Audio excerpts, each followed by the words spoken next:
Here are the top 10 Zapper compatible games for the Nintendo Entertainment System, according to me. Number 10 is The Lone Ranger.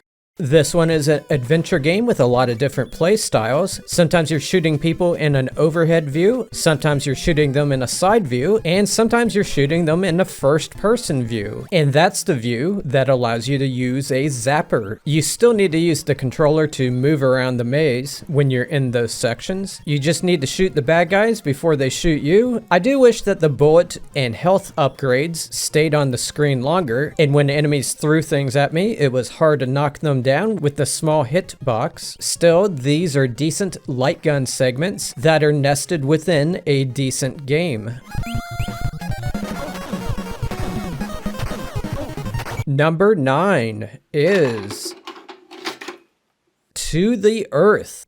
Next stop, Uranus. Seriously, that's where you head to in the first stage. I find this to be the most ambitious of the light gun games on the NES. Spaceships fly by on the screen and launch things at you. The targets are tiny and plentiful, and many only present themselves for a few seconds. Needless to say, it's hard to keep up with it all, and so far I have not been able to beat the first stage. It seems like it was meant for more powerful light guns, like the SNES's Super Scope or the Sega Miniser for the Genesis. To compensate for the difficulty, I suggest standing close to the screen. With all its flaws, To the Earth crash landed at number 9 on this list, but I love the presentation style, the space theme, the music, and the ludicrous difficulty brings a smile to my face for some reason.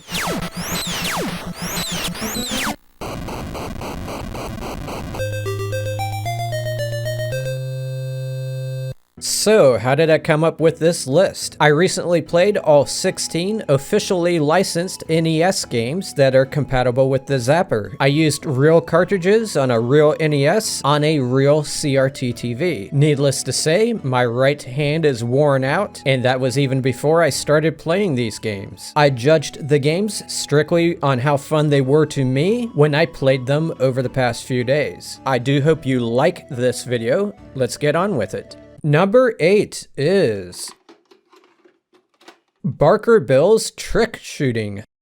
First of all, I gotta say that I love when a Zapper game allows me to start playing without using the control pad. Here I can just shoot off screen to select a game mode and shoot on screen to initiate that mode. This one has cartoony graphics, which stylistically sets it apart from the other light gun games I played. The dog is supposed to be the same dog as the one in Duck Hunt. It even has the same laugh. This time around, you can actually shoot the dog. There's nothing too complex to discuss here. One game mode has you popping balloons, and another you're busting plates, and in another you're shooting random shit as it passes by open windows. The configuration of those open and closed windows changes between rounds, which is a cool thing. Another game mode combines the 3 games and adds some bonus stages. Barker Bill's Trick Shooting is not going to blow anyone's mind, but you can bust it out and play for a little bit while you're waiting for your mom to take you to the dentist.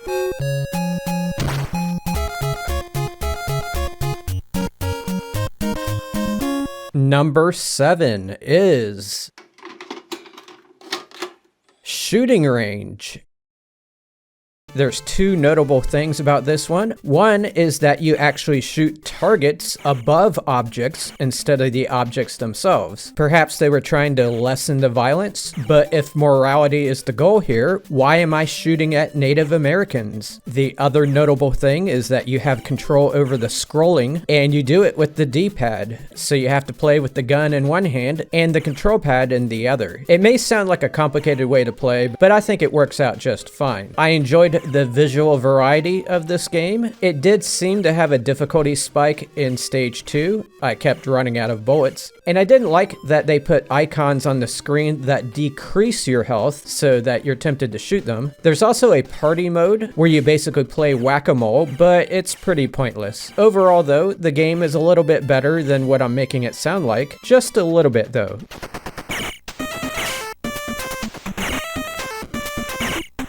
Number 6 is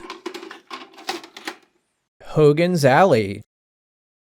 This was a launch title for the NES. It's a bit primitive, but I like what's going on here. In Game Mode A, there are 3 cutouts that reveal themselves, and you have to shoot the ones that are criminals, and you have to do it quickly. I felt my judgment skills were being challenged, especially when one of the innocent people is dressed like Al Capone. I had to work hard to keep my brain from wanting to shoot him. Game Mode B is the same thing, but it adds scenery. What I like most is that the hitboxes are huge. The Zapper is not known for its accuracy, so having big hit boxes is always a plus in my book. Game Mode C is just shooting cans. I will say that all 3 game modes drag on for too long. If they had not, I would have placed this much higher on the list.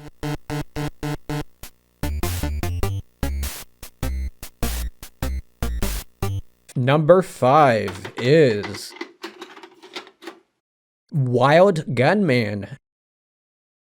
This is based on a 1974 electromechanical game that featured film footage on a projection screen. I'm always happy to mention a game that predates my birth. There are not that many of them. Anyway, in this version, you have to wait for the opponent to speak and then shoot them before they shoot you. Their eyes also glow when they speak, so you can use that instead of the speech bubble if you want. Mode B has 2 people instead of 1, and one of them may not speak at all, so shooting them is treated as a mistake. Mode C adds a bit of scenery. I like how with Hogan's Alley, my judgment is being tested, and with this one, my reflexes are being tested. The 2 games complement each other in that way. I also love that the hitbox is the entire screen for Mode A and half the screen for Mode B, so accuracy isn't really part of it, just the reflexes. I also appreciate the reaction time readouts at the top. It motivates me to get better at the game. The fact that there's faces on people's asses scores another point for me. What other game does that?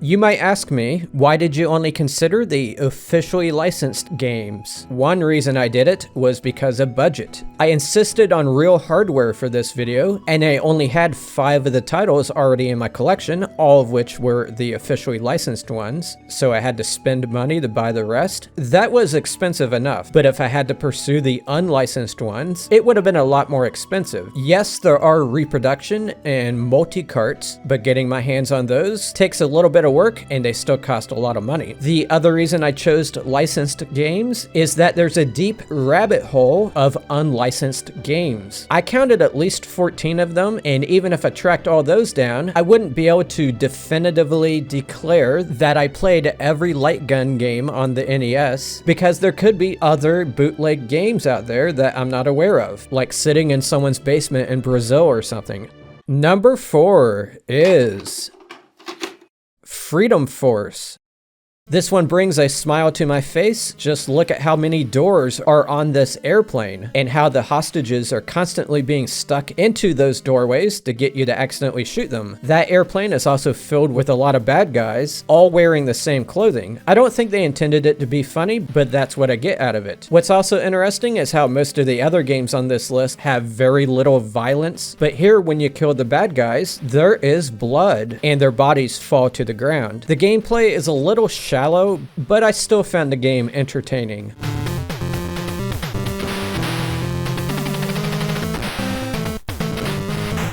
Number 3 is Gotcha the Sport. Here is another non-violent game, which is to be expected since it's paintballs. I like how when they get shot, they hold their hands up and walk away as if to say, hey, let's get a drink after the match. You may be thinking this is just another straightforward gun game, but there's more going on here than you may realize. What you need to do is scroll all the way to the end of the stage and steal the opposing team's flag, and then bring it back to your base. And also, the opponent is trying to do the same thing. Steal your flag and attempt attempt to bring it back to their base. So when you see the guy with your flag, you need to make sure you shoot him. Much like shooting range, you control the scrolling with the control pad, and you can do it to evade enemy attacks. Finally, I'll just mention how the difficulty is perfect, at least for me. I can actually make it through the first stage just fine. I bet this LGN company makes a lot of good games.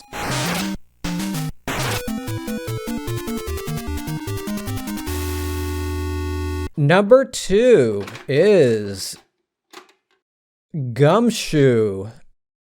I was aware of this game before this video, but playing it here for the first time, I was stunned by how different it is from the other games on this list. The man moves to the right, and you can make him jump by shooting him. When he's in the middle of a jump, you can shoot him again and make him do another jump. So you can continue to gain height like in the game Joust. You also need to shoot enemies that are out to get him. There is just so much variety in the scenery, and I enjoy gathering the balloons, which give you bullets for some reason. The way the guy slowly jogs is hilarious. I did find this game difficult, since if he gets hit once or falls into a pit, it sends you pretty far back. I was horrible at the game, but I have it on my mind to go back and master it. I always consider it a good sign when you have the craving to go back to a game.